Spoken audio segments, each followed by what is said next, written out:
Bonjour à tous, on commence ce tour de la presse sportive par la course pour le podium en Ligue 1 qui commence à se décanter. Hier soir, l'Olympique de Marseille a battu Bordeaux 1-0 grâce à un Florian Thauvin qui a régalé selon la Provence. Les Marseillais restent à un point de Monaco à la 3ème place, mais surtout ils ont peut-être définitivement décroché l'OL du podium. Les Lyonnais qui sont incorrigibles pour le progrès. Alors qu'ils menaient tranquillement 2-0 à Lille hier, les hommes de Bruno Genesio ont encore perdu des points bêtement en laissant revenir les Lillois à leur hauteur 2 buts partout. Ils sont désormais à 6 points de l'OM. En Espagne, le Real Madrid a fait marcher la machine à but hier soir. Les merengues, grâce notamment à un doublé de Marco Asensio, se sont imposés 5-3 sur la pelouse du Betis Séville. Pour Marca, ce matin, les hommes de Zidane retrouvent leur efficacité. Ils ont en effet inscrit 19 buts lors de leurs 5 derniers matchs. Seule ombre au tableau, la blessure de Marcelo qui se retrouve incertain pour le match retour à Paris dans 2 semaines. En Italie, la course au titre est plus que jamais passionnante et spectaculaire. Et ce matin, la Gazzetta dello Sport n'en croit pas ses yeux face aux chiffres des deux leaders, le Napoli et la Juve, après 25 journées. Tous les deux vainqueurs 1-0 hier respectivement contre Spal et le Torino. Napolitain et Bianconeri ont 66 et 65 points au classement.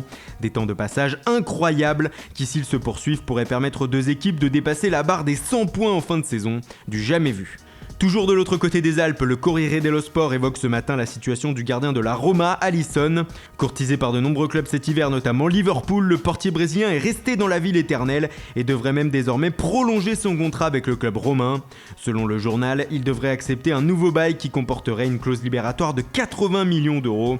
De quoi refroidir désormais plusieurs clubs à l'affût. Et en parlant argent, cela nous amène au mercato. Certains clubs préparent déjà celui de l'été prochain. C'est notamment le cas du Paris Saint-Germain, à en croire le Sun Sport. Les Parisiens garderaient en effet un œil sur la situation du défenseur argentin de Manchester United, Marcos Rojo. Gravement blessé la saison dernière, le joueur de 27 ans revient peu à peu dans le 11 de José Mourinho. Ce dernier souhaite le prolonger, son contrat arrivant à expiration en juin 2019. Mais pour le moment, les négociations bloqueraient.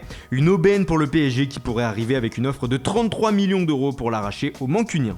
Et on termine cette revue de presse en Allemagne avec le magazine Kicker qui dévoile ce matin une interview de Robert Lewandowski. L'attaquant polonais affiche clairement ses ambitions à la une du média. Nous voulons tout gagner, lâche-t-il à la veille du retour du Bayern Munich sur la scène européenne contre Beşiktaş en 8ème de finale allée de la Ligue des Champions. Alors que la Bundesliga semble plier, Lewandowski et sa bande rêvent désormais de soulever la coupe aux grandes oreilles. Voilà, c'est tout pour aujourd'hui, merci pour votre fidélité.